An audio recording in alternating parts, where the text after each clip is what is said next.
Ma copine voulait une relation ouverte, alors j'ai dormi avec sa meilleure amie, et maintenant elle pète un câble? Ma copine voulait une relation ouverte, alors j'ai dormi avec sa meilleure amie, et maintenant elle pète un câble. J'ai 28 ans, je suis un homme. Jusqu'à récemment, je pensais avoir une relation solide avec ma copine Camilla.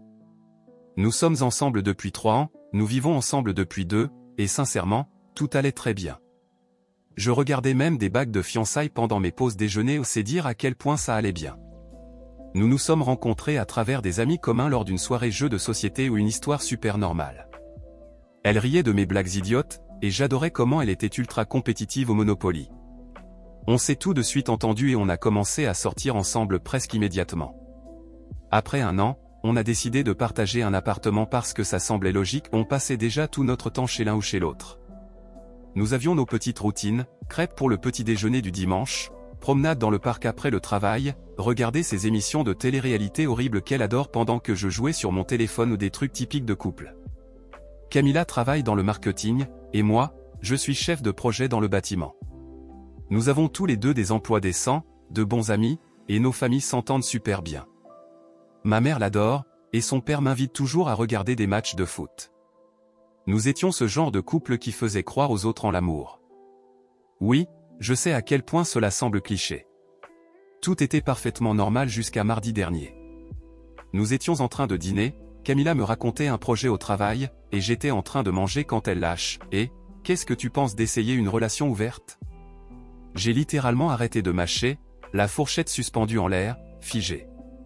J'ai cru avoir mal entendu, mais non, elle a continué à parler de ce qu'elle avait lu en ligne, de combien de couples essayaient ça, et de comment cela pourrait nous aider à grandir individuellement et renforcer notre relation. Tu as quelqu'un en tête? Ai-je demandé, car honnêtement, c'était ma première réaction. Qui suggère une relation ouverte sans déjà avoir quelqu'un en tête? Non. Camilla est devenue toute défensive, non, non, ce n'est pas à propos de quelqu'un d'autre. Je pense juste que ce serait bien pour nous de nous explorer davantage. Nous sommes encore jeunes, et je ne veux pas qu'un jour, dans 10 ans, nous nous demandions ce que nous avons manqué. Je suis resté là, essayant de comprendre ce qui se passait. C'est la même fille qui, une fois, s'était mise en colère parce qu'une serveuse m'avait trop souri. Et maintenant, elle parle de sortir avec d'autres personnes comme si elle suggérait d'essayer un nouveau restaurant. Tu te sens malheureuse? Ai-je demandé, pensant peut-être avoir raté des signes, des indices que j'aurais dû voir. Pas du tout, a-t-elle répondu en tenant ma main de l'autre côté de la table. Je t'aime, j'aime ce que nous sommes. Ce n'est pas lié à une insatisfaction, mais plutôt à rendre notre relation encore meilleure. Imagine, nous pourrions vivre de nouvelles expériences, mais toujours revenir l'un vers l'autre. Beaucoup de couples disent que cela renforce leur lien. Je ne savais pas quoi dire. Mon esprit oscillait entre confusion et panique, et mon appétit avait complètement disparu. La nourriture devant moi aurait aussi bien pu être du carton. Mais Camilla, elle, était excitée, pratiquement rayonnante, tandis qu'elle parlait, expliquant les limites, les règles, la communication. Tout ce à quoi je pouvais penser, c'était « d'où ça vient, ça ?» Et pourtant, je sais que cela me fait passer pour un imbécile complet, mais j'ai dit oui. Pas parce que je le voulais, pas parce que je croyais à l'idée, mais parce que l'étincelle dans ses yeux, la façon dont elle se penchait en avant, presque en me suppliant d'accepter, rendait clair qu'elle avait déjà décidé. Dire non aurait fermé une porte qu'elle n'avait aucune intention de fermer. « Tu es sûr que ça va ?» a-t-elle demandé, avec cet air faussement inquiet, comme si elle me donnait vraiment le choix. « Nous n'avons pas besoin de le faire si tu ne te sens pas à l'aise. » J'ai regardé son désespoir à me faire accepter, et au fond de moi, je savais que ce n'était pas une vraie option. Que ça me plaise ou non, quelque chose changeait déjà entre nous. Et si je voulais comprendre ce qui se passait vraiment, je devais jouer son jeu. « D'accord, » ai-je dit en forçant un hochement de tête. « Si tu penses que ça sera bon pour nous, nous pouvons essayer. » C'est ainsi que je me suis retrouvé embarqué dans quelque chose en quoi je ne croyais pas, sachant au fond de moi que je la perdais déjà.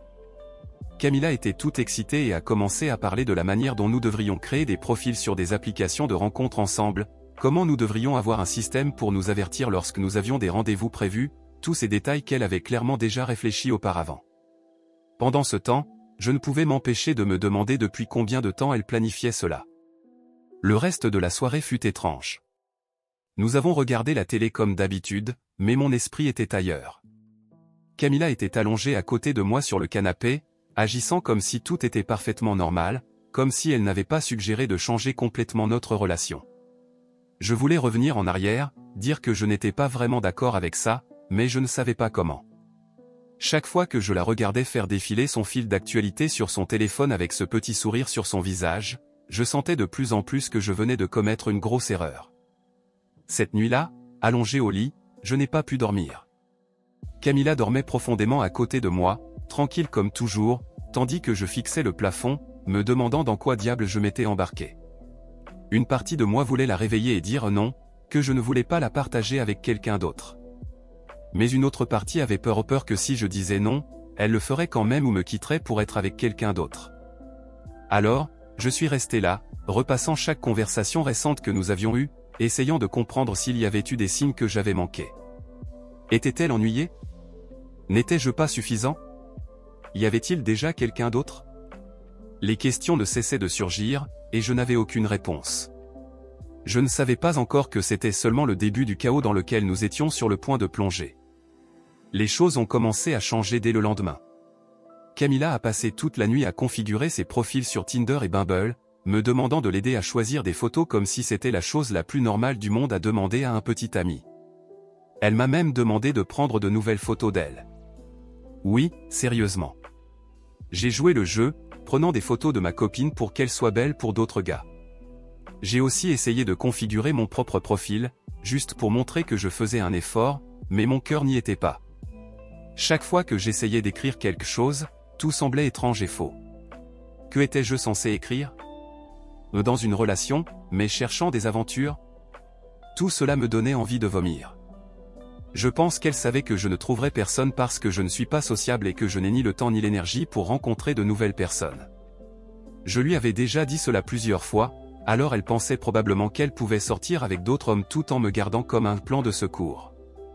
Camilla a obtenu des matchs immédiatement évidemment, elle est magnifique et drôle. Mais ce qui m'a vraiment dérangé, c'est la rapidité avec laquelle elle a commencé à sortir avec ces types. En moins d'une semaine, elle avait déjà 3 rendez-vous prévus. 3.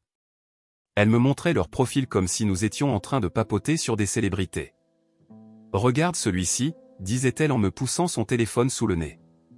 Il est coach personnel dans cette salle de sport chic du centre-ville. On va prendre un café demain. Et moi, je hochais simplement la tête, essayant d'agir comme si tout cela était totalement normal et sans importance. La première fois qu'elle s'est préparée pour un rendez-vous, j'ai eu mal au ventre. Elle portait une petite robe noire que je n'avais jamais vue avant. Oui, elle avait acheté de nouveaux vêtements pour l'occasion et a passé presque 1 heure à se maquiller. Quand elle est sortie de la chambre, elle a fait un tour sur elle-même. Comment je suis? M'a-t-elle demandé, enthousiaste. Super, ai-je réussi à dire, tout en pensant que cette robe avait probablement coûté plus cher que ce qu'elle dépensait habituellement pour nos propres sorties. Elle est rentrée tard cette nuit-là, riant et toute joyeuse. J'ai fait semblant de dormir quand elle s'est couchée, mais je l'ai entendue échanger des messages avec quelqu'un pendant près d'1 heure. Le lendemain matin, elle chantonnait en préparant le café, agissant comme si tout était parfait. J'ai commencé à surveiller son emploi du temps, lundi, café avec le gars de la salle de sport, dîner avec un avocat, vendredi, verre avec un type qui possédait un food truck. Oui, la variété était intéressante.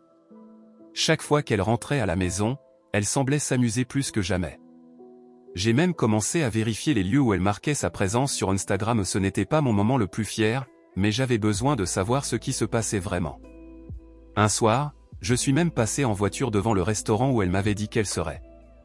Je l'ai vue assise au bar avec un grand type en costume, riant de quelque chose qu'il disait. Elle avait la main sur son bras, le regardant de la même manière qu'elle me regardait autrefois. Ce qui me blessait le plus, ce n'était pas tant de la voir avec ces hommes, mais de voir comment elle changeait à la maison. Elle passait beaucoup moins de temps avec moi. Plus de câlins. Elle était toujours en train de textoter avec quelqu'un. Notre tradition des crêpes du dimanche était oubliée parce qu'elle sortait maintenant avec ses amis. J'ai essayé d'en discuter avec elle une fois. Tu ne trouves pas que tu sors pour trop de rendez-vous? Je lui ai demandé, essayant de paraître décontracté. Elle m'a regardé comme si j'étais ridicule. Ce n'est pas le but d'une relation ouverte? Connaître de nouvelles personnes, vivre des expériences? Tu devrais essayer aussi. Je peux t'aider avec ton profil si tu veux. Mais je ne voulais pas d'aide pour mon profil. Je voulais ma copine de retour. Je voulais cette personne qui s'enthousiasmait à l'idée de commander une pizza et de regarder de mauvais films avec moi, et non cette nouvelle version qui était toujours bien habillée et sortait par la porte. J'avais besoin de me confier. Je n'en pouvais plus de voir Camilla sortir presque toutes les nuits, se préparer, rentrer tard avec ce sourire satisfait et agir comme si de rien n'était. La maison semblait vide même lorsqu'elle était là. Je me sentais comme un fantôme dans ma propre relation, un figurant dans sa vie. C'est un samedi soir que j'ai décidé d'appeler mes amis pour boire un verre. On se voyait dès qu'on pouvait, mais cela faisait longtemps que je n'avais pas vraiment partagé ce que je ressentais avec eux. Dès que je me suis assis à la table du bar, après la deuxième gorgée de bière, la vérité a commencé à sortir. Je n'en peux plus de cette histoire de relation ouverte, ai-je dit en appuyant mes coudes sur la table. Camilla sort avec de nouveaux mecs chaque semaine. Elle a déjà perdu le compte de ses rendez-vous, tandis que moi, je suis là, à faire semblant que tout va bien, passant mes soirées seul. Mes amis se sont regardés. Raphaël, qui a toujours été le plus direct du groupe, a répondu immédiatement, « Mec, si tu es dans une relation ouverte, profite-en. Arrête de souffrir tout seul. » Profiter ? Ai-je répliqué. Tu crois que je suis d'humeur à sortir draguer n'importe qui ? Je n'ai jamais voulu ça, pour commencer. Matteux, plus calme, a tenté une autre approche. Écoute, je comprends que ce n'était pas ton choix, mais puisqu'elle avance avec cette idée, tu dois arrêter de te torturer. Entre dans le jeu, vois comment ça se passe. Si ça ne marche pas, au moins tu auras essayé. Je n'ai pas la tête à ça, ai-je soupiré. Alors fais ce que je dis, a répondu Raphaël en attrapant déjà son téléphone. On va t'aider. Tu vas mettre quelques bonnes photos sur Tinder, écrire une bio qui ne donne pas l'impression que tu es au bord de l'effondrement, et on verra ce que ça donne. J'ai essayé de protester, mais c'était trop tard. Ils avaient déjà pris mon téléphone et commencé à ajuster mon profil. Ils ont choisi des photos où je souriais et ont écrit une description qui semblait beaucoup plus confiante que je ne me sentais, chef de projet, amateur de mauvais films et de café fort. Si tu aimes les bonnes conversations et les rires faciles, nous avons déjà quelque chose en commun. J'ai regardé, impuissant, alors qu'il remplissait l'application comme s'il s'agissait d'un jeu. En quelques minutes, j'avais déjà plusieurs matchs. Mais mon cœur n'y était pas. Malgré tout, je ne voulais pas être le gars qui se plaint sans rien faire pour changer. Les jours suivants furent étranges. Je continuais à voir Camilla sortir et essayais d'ignorer cette sensation d'être laissé pour compte. Mes amis continuaient à insister pour que je donne une chance à Tinder. Puis, une nuit, alors que je naviguais sans grand intérêt sur l'application, quelque chose m'a fait m'arrêter. C'était une amie de Camilla pas l'une des plus proches, mais je l'avais vue plusieurs fois lors de fêtes et d'événements. Elle était sympathique, me saluait toujours avec un sourire, et maintenant elle était là, me donnant un match. Ma première réaction fut que c'était complètement incorrect. Une chose est de rencontrer de nouvelles personnes, mais une autre est de sortir avec quelqu'un qui, d'une certaine manière, fait partie du cercle de ma copine ou plutôt, ex-copine.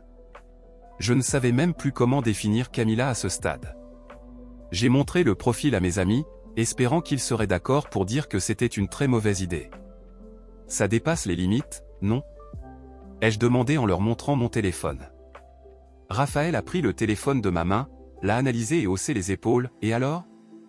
Si elle t'a liké, c'est qu'elle est intéressée.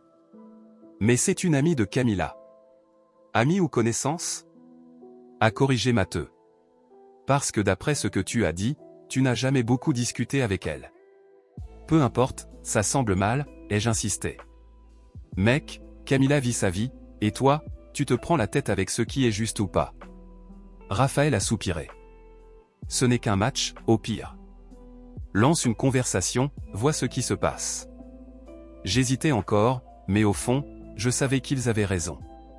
Camilla avait déjà avancé sans se retourner. Je m'accrochais à quelque chose qui, clairement, n'existait plus. J'ai pris une grande inspiration et envoyé un message simple, « Salut, on dirait que Tinder a décidé de nous présenter officiellement. » Le message a été vu en quelques secondes. « Oui, on dirait bien, » répondit-elle avec un clin d'œil. Mon cœur s'est emballé, mais pour une raison différente de ce à quoi j'étais habitué ces derniers temps, un mélange de nervosité et de curiosité. Je ne savais pas où cela allait me mener, mais pour la première fois depuis des semaines, je me permettais de sortir du rôle de spectateur de ma propre vie. Nous avons convenu de nous rencontrer pour un café, quelque chose de simple, rien de spécial, juste une conversation pour voir s'il y avait vraiment une connexion, ou si c'était simplement l'un de ces matchs d'application qui restent coincés dans les discussions en ligne. J'éprouvais encore un certain malaise à propos de la situation, après tout, elle était amie avec Camilla. Mais en même temps, quelque chose en moi me disait que c'était peut-être le moment d'avancer. Quand je suis arrivé au café, elle était déjà là, assise près de la fenêtre. Elle m'a souri et a fait un signe de la main. Je me suis approché, et pour la première fois depuis longtemps, je me suis senti léger, sans ce poids constant sur la poitrine. J'étais curieux. Pour voir si tu viendrais vraiment, dit-elle avec un sourire amusé. J'ai presque pas voulu venir, admis-je en riant légèrement. Mais Raphaël et Mathéus ont tellement insisté que me voilà. Tes amis sont sages, plaisanta-t-elle en prenant le menu. La conversation coulait naturellement, sans cette atmosphère étrange que j'avais anticipée. Nous avons parlé de choses aléatoires, ri des histoires de rendez-vous ratés, partagé nos réflexions sur la folie du monde des applications de rencontres. À un moment donné, je me suis rendu compte que je riais vraiment, sans forcer, sans cette sensation d'être obligé de faire semblant d'aller bien. Elle était différente de Camilla. Là où Camilla avait toujours besoin de quelque chose de nouveau, quelque chose d'excitant qui la maintienne constamment en mouvement, elle semblait plus tranquille, plus intéressée par la compagnie que par la nouveauté. C'était une sensation confortable. Avant de partir, nous avons convenu de nous revoir sans attente, juste pour une autre discussion. Le deuxième rendez-vous fut encore plus proche. Le café est devenu un petit bar, et la conversation s'est prolongée tard dans la nuit. Nous ressentions cette légère tension, une curiosité mutuelle. Il n'y avait aucune précipitation, mais l'attraction était là. À un moment, alors que nous discutions de la façon dont la plupart des relations modernes semblaient être un véritable champ de mines, j'ai fait une blague sur à quel point il était difficile de savoir ce que les gens veulent vraiment. Elle a ri, secouant la tête. C'est ça. Parfois, les choses les plus évidentes sont les plus difficiles à voir. Le regard qu'elle m'a lancé à cet instant. Je l'ai su avant même que cela arrive. Le baiser s'est produit naturellement, sans hésitation. Différent de tout ce que j'avais ressenti ces derniers mois. Ce n'était pas seulement du désir. C'était la sensation d'être vu, d'être valorisé. Je n'étais pas simplement une option de commodité. Là, à cet instant, j'étais quelqu'un qui comptait. Et cela changea tout. Le changement en moi fut immédiat. Pour la première fois depuis que cette histoire de relation ouverte avait commencé, je ne vivais plus dans l'ombre des décisions de Camilla. Je me sentais bien, léger. Je me préoccupais moins de ce qu'elle faisait lorsqu'elle sortait pour ses rendez-vous. Je ne passais plus mes soirées à ruminer sur ce qu'elle pouvait bien faire, avec qui elle riait, où elle posait ses mains. Pour la première fois, je m'en fichais complètement. Et Camilla l'a remarqué. Au début, ce fut subtil. Elle a noté que je ne posais plus de questions, que je ne restais plus à la maison à l'attendre. Lorsqu'elle me racontait ses rendez-vous, je hochais simplement la tête, sans montrer d'intérêt. Puis elle a commencé à me questionner davantage sur moi, sur mes soirées, sur mes horaires. Une fois, quand je suis rentré tard, elle a mentionné, d'un ton détaché. « Tu ne restais jamais dehors aussi tard avant. » J'ai haussé les épaules. Les choses changent. Cela l'a perturbée. Je l'ai vue dans ses yeux, mais elle n'a rien dit. Pas encore. Puis, une nuit, elle a perdu patience. J'étais tranquillement assis sur le canapé lorsque Camilla est entrée, les bras croisés. « Avec qui tu sors ?» J'ai levé les yeux de mon téléphone, surpris. « Quoi ? Tu m'as entendu. Avec qui tu sors ?» insista-t-elle, les yeux brillants de colère. Je souris, secouant la tête. « Oh, alors maintenant tu veux savoir ? Ne tourne pas autour du pot. Dis-moi avec qui c'est. » J'aurais pu mentir. J'aurais pu inventer n'importe quoi pour éviter le drame. Mais à cet instant, je ne ressentais pas le besoin de lui devoir quoi que ce soit. Tu la connais. Un silence pesant tomba entre nous. Son visage devint sérieux. Qui ? demanda-t-elle, croisant les bras, son regard fixé sur moi. Ton ami. Ce fut comme si j'avais jeté de l'essence sur un feu. Camilla rougit instantanément, ses yeux s'écarquillèrent de pur choc. Puis vint l'explosion. Tu sors avec mon ami ? Je restais là, observant tandis qu'elle perdait le contrôle, gesticulant furieusement, marchant de long en large comme si elle essayait de traiter ce que je venais de dire. Comment? Comment ça se passe? Tu te rends compte à quel point c'est mal? Mal? Sans humour, hein? Répondis-je calmement. C'est ironique venant de toi. Ce n'est pas drôle. Bien sûr que non, mais tu peux sortir avec autant de mecs que tu veux, te pomponner toutes les nuits pour tes rendez-vous, rentrer à la maison en riant et heureuse, et je dois accepter ça sans broncher. Mais quand moi, je fais pareil avec quelqu'un que tu connais là, c'est inacceptable? Elle ouvrit la bouche pour répondre, mais aucun mot ne sortit. Parce qu'elle savait que j'avais raison. C'est différent. Cria-t-elle finalement. Non, Camilla. Ce n'est pas différent. Je respirais profondément, tentant de garder mon calme, mais je pouvais voir qu'elle tremblait de rage. Comment as-tu pu faire ça? Je haussai les épaules. De la même manière que toi avec les mecs de ton Tinder. On s'est rencontrés, on a discuté, on sait plus. Et tu sais quoi? Elle me traite mieux que tu ne l'as fait ces derniers mois. Camilla serra les dents. Tu as fait ça juste pour me blesser. Je ris, incrédule. Tu crois vraiment que tout tourne autour de toi, hein? Ça n'a rien à voir avec toi, Camilla. Pour la première fois en des mois, je me sens bien. Je me sens valorisé. Elle resta silencieuse, les yeux remplis d'une mixture de fureur et d'insécurité. Je n'arrive pas à y croire. Eh bien, moi non plus quand tu as suggéré cette relation ouverte. Mais maintenant, je pense que j'ai finalement compris. Elle resta là, me fixant, essayant de trouver quelque chose à dire. Mais il n'y avait plus rien à dire.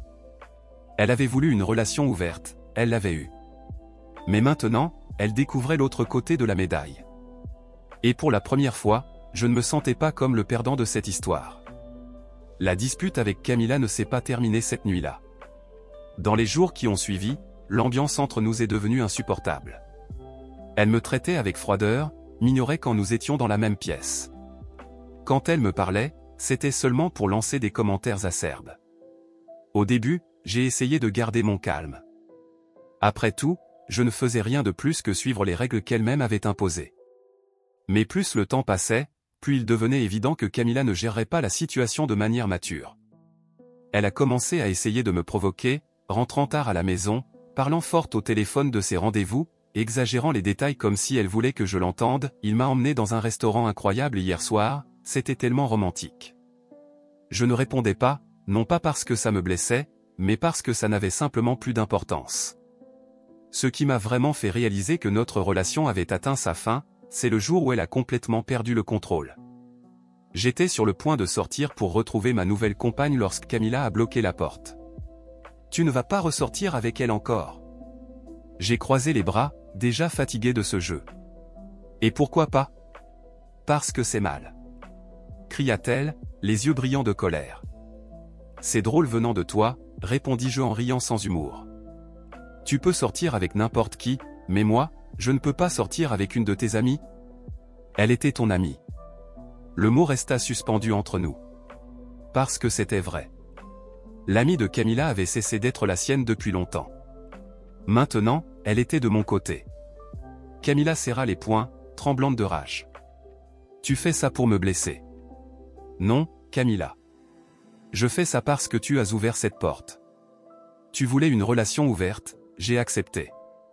Maintenant que les règles ne te favorisent plus, tu deviens folle. Elle ne répondit pas. Elle savait que j'avais raison. C'est à ce moment précis que j'ai eu la certitude qu'il fallait que cela se termine une bonne fois pour toutes. Je ne pouvais plus continuer dans cette relation. Elle cligna des yeux, surprise. Quoi? Je te quitte. Le choc sur son visage faillit presque me faire rire. Peut-être qu'elle avait cru que, pour une raison quelconque, je ne partirais jamais, qu'elle aurait toujours le contrôle, qu'elle pourrait continuer à jouer ce jeu sale sans conséquence. Tu me quittes parce que tu es avec elle? Demanda-t-elle, sa voix oscillant entre la colère et le désespoir. Je ne te quitte pas parce que j'ai réalisé à quel point tu es toxique. Tu ne voulais pas une relation ouverte.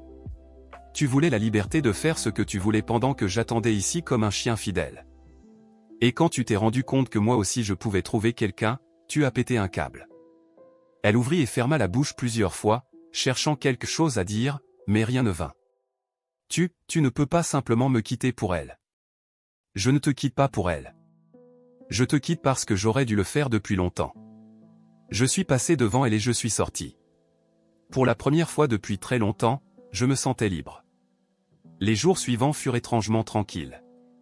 Bien sûr, Camilla tenta de me contacter, envoyant des messages certains furieux, d'autres essayant de manipuler la situation.